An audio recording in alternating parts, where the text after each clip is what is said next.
दूसरी लुगाई भाजेगी। ठीक है बहनों, अगर तुम नहीं बोलोगे तो तुम्हारा घरवाला दूसरी लुगाई कर लेगा, और तुम नहीं बोलोगे तुम्हारी शाम को छूमंतर और ताली के साथ। हाँ, और मंदिरा में तनताल बजाए खूब कराई पूजा, मंदिरा में तनताल बजाए खूब कराई पूजा, मंदिरा में तनताल बजाए खूब कराई पूजा, मंदिरा में तनताल बजाए खूब कराई क्या किया? हाँ, और मंडी मसानी है, मंडी मसानी जिंद भूतड़े खूब कराई पूजा, मंडी मसानी जिंद भूतड़े खूब कराई पूजा, मंडी मसानी जिंद भूतड़े खूब कराई पूजा। लेकिन क्या मिला मंदिरों में? अगर मंदिर के भगवान में ताकत होती तो जम्मू कश्मीर में मेरी बहन 8 वर्ष की विभाषिका शिव जी के मंदिर के पीछे 8 दिन तक 8 वर्ष की बच्ची का बलात्कार होता रहा। अगर मंदिर के भगवान में ताकत होती तो क्या वो बलात्कार होता? अगर मेरी बात सच्ची है तो दोनों हाथ ऊपर उठा के हिलाई ताली के सब क्या कहना? हाँ, मंदिरा में तनताल बजाए खूब कराई पूजा, मंदिरा में तनताल बजाए खूब कराई पूजा।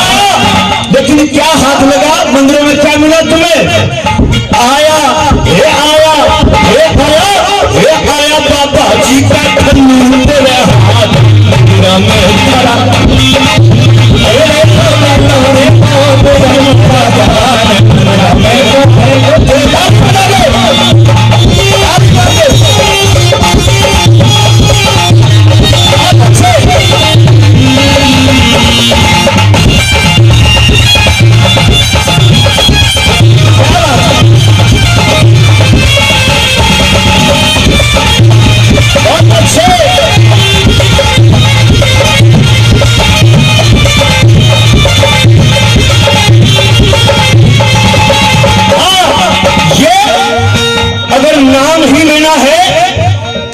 मंदिरों में हमें लूटा जाता है, दूसरा ये जो जितने गुरु बनते हैं ये हमें लूटते हैं। आजकल तकरीबन आराम फरमा रहे ना, ये मनुस्मृति क्यों फूकी? तुम्हें पता है? राज की बात बताऊं, राज की। मेरा राजस्थान में प्रोग्राम था, राजस्थान में कहा था? जोधपुर में, और जोधपुर के अंदर एक बाबा जी का भी केस चल रहा था। जोर से बताना चल रहा था, जोर से बोलिए। आसाराम बहुत नेक व्यक्ति है, 80 साल की उम्र में 18 साल का शौक रखता है। जब उसकी पेशी लगी तो जज साहब ने कहा, हाँ आसाराम ये सब क्या था? आसाराम ने मायूस चेहरा किया और आसाराम जी कहने लगे, सर कृष्ण की 16,000 रानियां थी। कितनी रानियां थी? 16,000। कृष्ण की 16,000 रानियां थी। ये मैं नहीं कहता, ये उनके ग्रंथों में, उनके शास्त्रों में लिखा है। ये मेरे बाबा साहब ने कभी नहीं कहा। उसका शौक था गरीबों की बहन बेटियों के कपड़े उठाना और पेड़ पे चढ़ जाना और दही माखन चुराना। अरे जी मैं सोच कर रहा हूं, उसने कहा कि जब कृष्ण इतना कैरेक्टरलेस था तो तुमने उसको तो भगवान का दर्जा दे दिया, और मैंने तो शुरुआत की थी, मुझे जेल में ठोक दिया। नहीं समझे?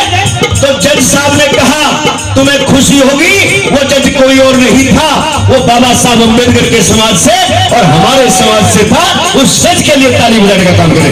जज ने कहा मैं मानता हूं आसाराम जी, तुम्हारी बात 100% सत्य है। उस समय कृष्ण का कुछ नहीं बिगड़ा, क्योंकि उस समय मेरे बाबा साहब अम्बेडकर का संविधान लागू नहीं था। अगर संविधान लागू होता तो उस बांसुरी वाले पाखंडी को भी जेल में ठोक दे। ये संविधान की ताकत है। तो कौन बड़ा है, उनका पाखंड बड़ा है या मेरे बाबा साहब का संविधान बड़ा है? तो ताली मार के क्या करें? बहुत अच्छे, मैं खत्म कर रहा हूं क्योंकि यहाँ बहुत सारे बच्चों को भी प्रोग्राम बना है और आपका साक्षात टाइमिंग रिकॉर्डिंग होती है, लेकिन मैं ज्यादा समझ लेता हूँ, क्योंकि मुझे भी ऐसा लगता है जो लोग मुझे सुनने के लिए आते हैं, फिर मैं ना सुना पाऊँ तो कहेंगे आए तो थे पर थोड़ी देर रहे थे। कैसे? ताली बजा के भाव 1 2 3 स्टार्ट।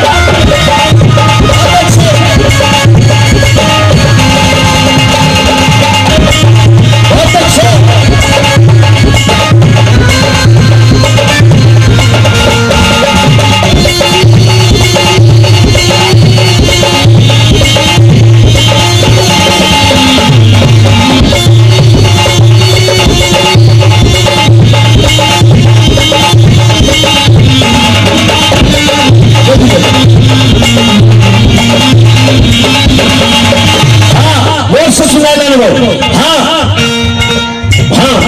मंदिर के पुजारी हम लूट लूट के खाते, मंदिर के पुजारी हम लूट लूट के खाते,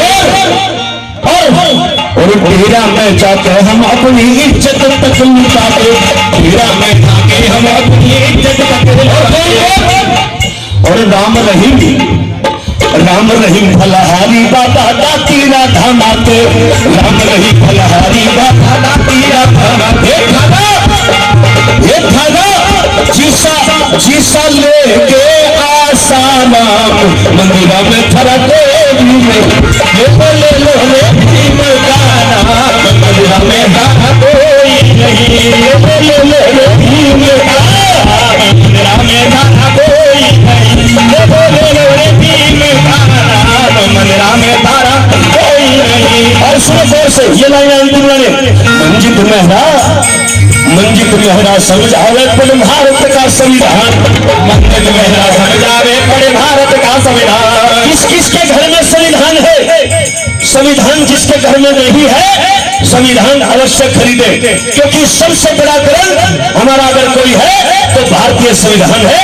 बाबा साहब का सोने की कलम से लिखा हुआ संविधान है। कैसे? मंजित मेहरा समझावे पड़े भारत का संविधान, मंजित मेहरा समझावे पड़े भारत का संविधान। संविधान पढ़ने से बन जाता इंसान, संविधान से पढ़ने बन जा सच्चा तू इंसान, संविधान के पढ़ने बन जा सच्चा तू, बन जा सच्चा तू इंसान, संविधान पढ़ने से बन जा सच्चा तू इंसान। कर ले सत्ता का इंतजाम, ये सब धरा धरा रह जाएगा, क्योंकि मनुवादियों ने 1925 में आरएसएस का गठन किया था और 2025 का लक्ष्य है। अगर दोबारा ये चोर सत्ता में आ गए तो संविधान खत्म हो जाएगा। इसको बचाने के लिए क्या करना? कर लो सत्ता का इंतजाम, मंदिरा में थरा देवी।